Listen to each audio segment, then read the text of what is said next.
दोस्तों, आपने न्यूज़पेपर में काफ़ी बार इस टाइप का विज्ञापन पढ़ा होगा कि जिसमें लिखा होगा कि अमुक व्यक्ति ने अपने बेटे को बेदखल कर दिया है और वो व्यक्ति अपने बेटे के किसी कार्य के लिए जिम्मेदार नहीं होगा। काफ़ी लोग हमारे चैनल पर ये सवाल भी पूछते हैं कि हमें अपने बेटे को प्रॉपर्टी से बेदखल करना है तो इसके लिए क्या करें। काफ़ी लोग मैट्रिमोनियम केस होने पर भी इस टाइप की सलाह देते हैं कि लड़के को प्रॉपर्टी से बेदखल कर दो ताकि उसकी पत्नी प्रॉपर्टी में से मेंटेनेंस क्लेम ना कर सके।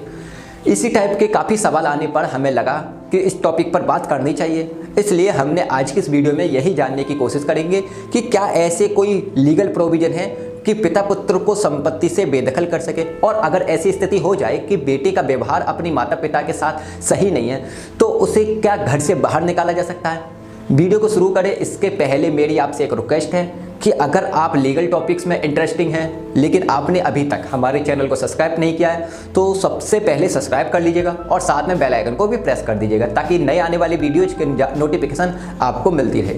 दोस्तों, सबसे पहले बात करें कि संपत्ति में से बेदखल करना क्या है, तो मेरी राय में तो इस टाइप का कॉन्सेप्ट होना का कोई मतलब ही नहीं है, क्योंकि अगर कोई प्रॉपर्टी माँ बाप के नाम पर है तो उनके जीवित रहते हुए उनके बेटे बेटी का कोई हित नहीं होता है, और जब बेटे बेटी का प्रॉपर्टी में कोई हित हक या दखल ही नहीं है तो उसे बेदखल करने का क्या मतलब है। दूसरी तरफ अगर कोई एंसेस्टर प्रॉपर्टी है तो उसमें किसी भी बच्चे का जन्म होते ही इंटरेस्ट क्रिएट हो जाता है जिसको खत्म करने का पिता को कोई राइट नहीं होता। कहने का मतलब है कि अगर किसी बच्चे का किसी प्रॉपर्टी में हक हित या दखल है तो उसे खत्म करने का लीगल राइट पिता को नहीं होगा, और जिस प्रॉपर्टी में बच्चे का कोई हक हित या दखल है ही नहीं उस प्रॉपर्टी में से उस बच्चे को बेदखल करने का कोई मतलब या उचित नहीं है।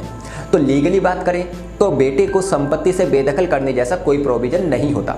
अब सवाल ये उठता है कि अगर कानूनी स्थिति वास्तव में इस प्रकार की है तो फिर काफ़ी लोग बेटे को संपत्ति से बेदखल करने और न्यूज़पेपर में ऐड देने की एडवाइस क्यों देते हैं।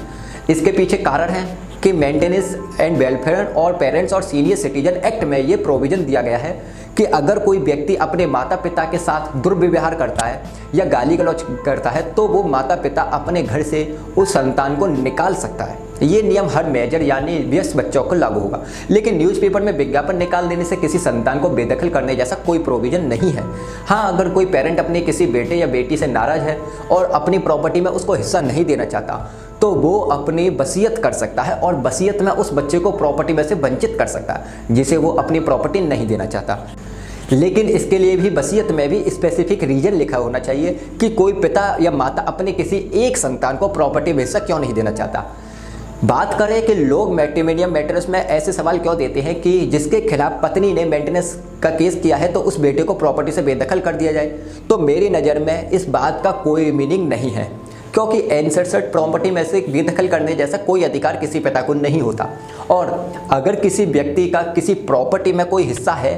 तो केवल न्यूज़पेपर में ऐड देकर उस व्यक्ति को अपने हिस्से से वंचित नहीं किया जा सकता। अब बात करें कि अगर माता पिता अपने किसी नालायक बेटे को घर से निकालना चाहते हैं तो क्या करना होगा। इसके लिए सबसे पहले तो ये जान ले कि ये प्रोविजन केवल मेजर यानी वयस्क संतान के खिलाफ लागू होगा, माइनर के खिलाफ नहीं, क्योंकि माइनर संतान का भरण पोषण कानूनन पिता की जिम्मेदारी होती है।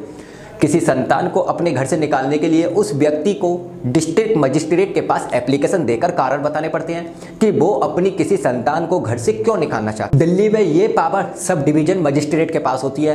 ऐसी एप्लीकेशन मिलने पर डिस्ट्रिक्ट मजिस्ट्रेट को 21 दिन के भीतर सुनवाई करके आदेश देना होता है। डिस्ट्रिक्ट मजिस्ट्रेट संतान को घर खाली करने के लिए 30 दिन तक का टाइम दे सकता है, और अगर 30 दिन के भीतर घर खाली ना किया जाए